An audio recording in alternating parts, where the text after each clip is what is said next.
You're probably wondering how I could possibly hate this guy. What must he have done? Well, the answer's nothing, and I don't hate him. See, the title of this video is I Hate Rate My Takeaway, and Danny has nothing to do with him anymore. Thank goodness, given what has now been revealed, not just from Danny's statement, but from the behavior of the cameraman and editor, who are now the exclusive owners of the channel. Before I continue, my apologies to Danny if you find anything I'm about to say offensive or insulting. It is not my intention at all. I know you would rather not talk about your struggles. I've seen your video talking about it with your wife, and I am in no way trying to paint you as incapable or something like that. I simply think it's important to make the situation crystal clear. The cameraman and editor of Rate My Takeaway are two scumbags who have been trying to take advantage of and pressure a man who is still dealing with the fallout of having survived 2 strokes early last year. And now that he is finally extricating himself from their clutches, these two little are putting hearts on comments talking shit about his wife. If she's the one who got him away from this,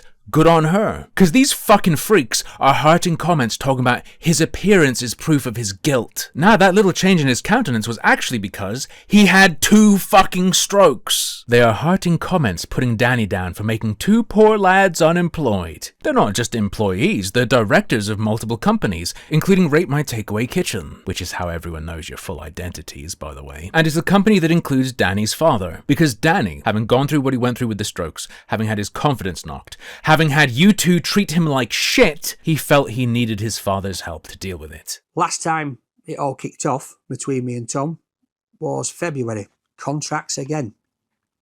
That I had to bring my dad in the end because I was so scared that I was going to end up having another stroke that my dad had to intervene. Now let me be absolutely clear. There is zero shame in that. But Danny's a proud man. I've listened to him talk about things, about why he didn't talk about his strokes and his struggles sooner. The 2 men behind Rate My Takeaway have fucked with Danny on a very deep level when he is the only reason they are fucking anything. If you genuinely believe otherwise, a test was actually done. When they made their comical community post response, painting themselves as the guys who made Danny and only ever did the best for him, they plugged the new channel they made a couple days ago. For anyone who wants to follow them and what they're doing. Well, that channel currently has about 1.4k subs. And in that response, they tried to pull some real bullshit. In his quitting video, Danny said this.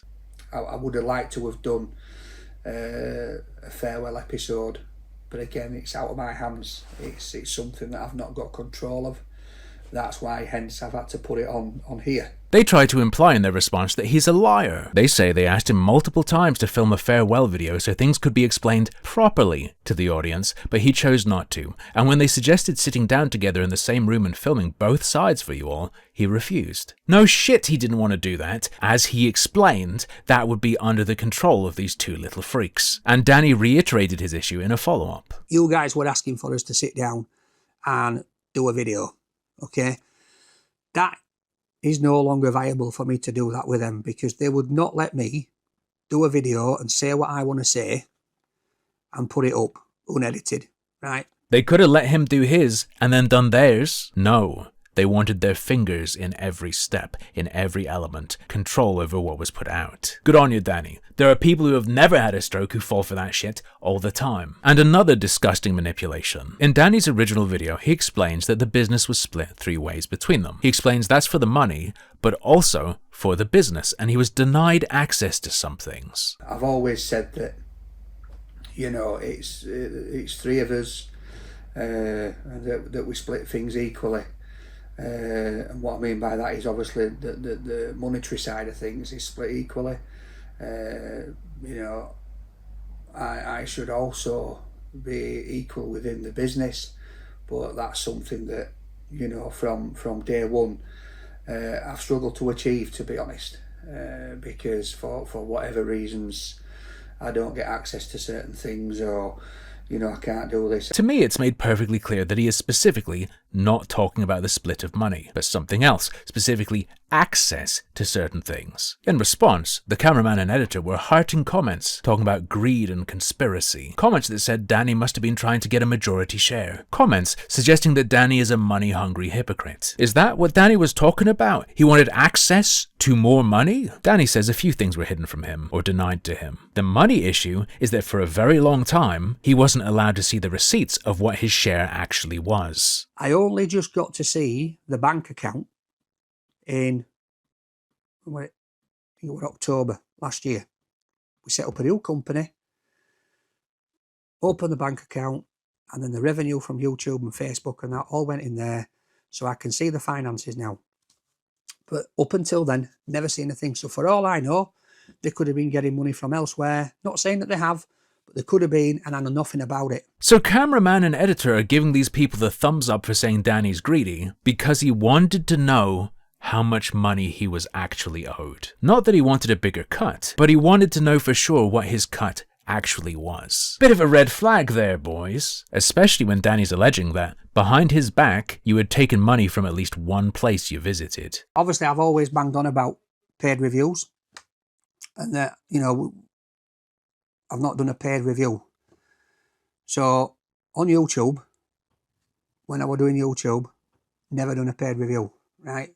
But when we were on Facebook right in the beginning, we went up to Scotland and I did it at a place called McDee's, and the lads informed me afterwards that we'd got paid for this and that we'd been paid, I think it was about 250 quid for travel costs up to Scotland. All right. So, but what I want to reiterate here is I didn't know at the time. They told me this after the fact. That they do that at all means they do not share Danny's values. And I have to wonder, did they stop doing that? Or did they just stop letting Danny know they'd been doing that? And there's another thing he wanted access to. See, the cameraman and editor don't like people posting nasty things about them. They remove it. They certainly don't like you saying their names, even though it's public information and they have made it trivially easy to find. But according to Danny, when it came to his children, as in not adult children, children, they refused to let him remove abusive comments and instructed moderators to leave them. The access that I was given was just view only in the YouTube studio. So I wasn't even allowed to go on and remove a comment. The moderator that we had, she removed comments, but then she got told by them, don't remove any comments, we'll remove them. Don't matter how bad they are, we'll remove them. And I'm sat there and I'm reading comments about my 15-year-old daughter. I went to Malaysia at the beginning of August, and I'm sat in a hotel room with my daughter, with Josh on the phone, and my daughter's crying because of these comments. And I'm saying to him, please take them down. They've been on 2 months now. Please take them down. And eventually it did, because I was saying, look, I'm not filming anymore until these comments are taken off. I shouldn't have to do that.